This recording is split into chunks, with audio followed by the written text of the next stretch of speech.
Hello guys, welcome back my channel. तो literary devices का आज हमारा जो नेक्स्ट पार्ट होगा वो होगा आयरनी एंड पन। आयरनी का हिंदी मीनिंग होता है व्यंग्य करना और पन का मतलब होता है स्लेज, जिसमें डबल मीनिंग निकलना। तो फर्स्ट हम लेते हैं आयरनी। आयरनी एक जैसे कॉन्ट्राडिक्टरी स्टेटमेंट नहीं होता, जो सच्चाई से थोड़ा सा प्रे होता है, वो व्यंग्य होता है। जैसे कि हम किसी की बेइज्जती करें या किसी पे सेटायर करें तो अच्छे वर्ड्स में करे और अगले को पता लग जाए कि हम उस पर व्यंग्य कर रहे हैं, that is irony. Irony is a literary device in which contradictory sentence statements और situations reveal a reality that is different from what appears to be true. There are many forms of irony featured in literature. The effectiveness of irony as a literary device depends on the reader's expectations and understanding of the disparity between what should happen and what actually happens in a literary work. This can be in the form of an unforeseen outcome of an event, unanticipated behavior, or something incongruous that is said. For example, कहते हैं, for example हम देखते हैं, telling a quiet group, don't speak all at once. हम जो एक group जो पहले से शांत बैठा है, हम उनको कहते हैं कि एक बार कोई भी मत बोलो। तो एक व्यंग्य हुआ, एक डिफरेंट हुआ फ्रॉम ट्रू से, कि वो तो पहले ही शांत है, हम उसको क्या शांत करेंगे, क्या मतलब बोलेंगे कि अभी एक मतलब कुछ भी मत बोलो, ऐसा किस लिए बोलेंगे? मतलब वो पहले बोल रहे ही नहीं है, तो फिर भी हम उस पर व्यंग्य कर रहे हैं कि हम उस ग्रुप को कहेंगे कि शांत बैठो।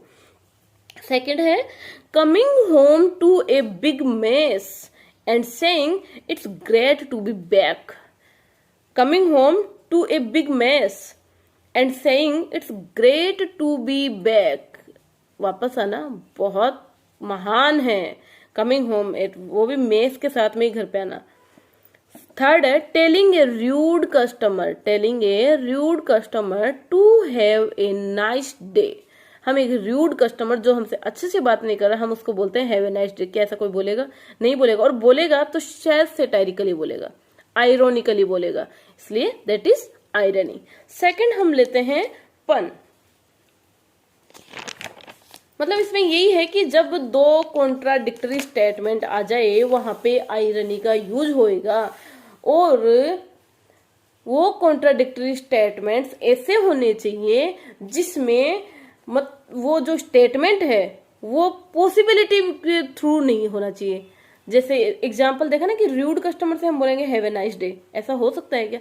शांत बैठे हैं बच्चों को उनको बोलेंगे कि चुप हो जाओ, नहीं बोलेंगे ना, तो कॉन्ट्राडिक्टरी तो हुआ, लेकिन वो रियल भी नहीं होना चाहिए, रियलिटी से परे होना चाहिए, ट्रस्ट से परे होना चाहिए, दैट इज आयरनी। सेकेंड हम लेते हैं A pun is a literary device that is also known as a play on words. Puns involve words with similar or identical sound but with different meaning. Puns are generally intended to be humorous, but they often have a serious purpose as well in literary works. For example, the cyclist was too tired to win the race. जो cyclist था वो too tired था win the race. Cyclist था too tired या cycle थी, इसलिए उसमें अलग मीनिंग हो गया ना। इसीलिए यह जैसे श्लेष अलंकार होता है ना हिंदी में, उसी का रूप है ये, तो वो वहां पे पन होता है। सेकंड हम लेते हैं here Kate is near the computer to keep an eye on the mouse. Her cat is near the computer to keep an eye on the mouse. तो माउस एक तो computer controller and second mouse original mouse. और एक cyclist to tired, एक तो cycle पे जो सवार है वो टू टायर्ड है और एक साइकिल भी टू टायर्ड, मतलब साइकिल चलाने वाले के भी दो पैर है, साइकिल के भी दो पहिए हैं। Third some bunny loves you. Fourth, make like a tree and live.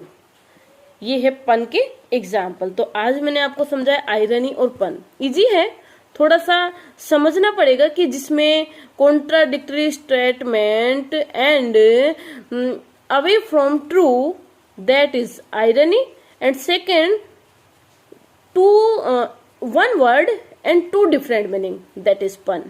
Okay, आशा करती हूँ आपको समझ में आया होगा।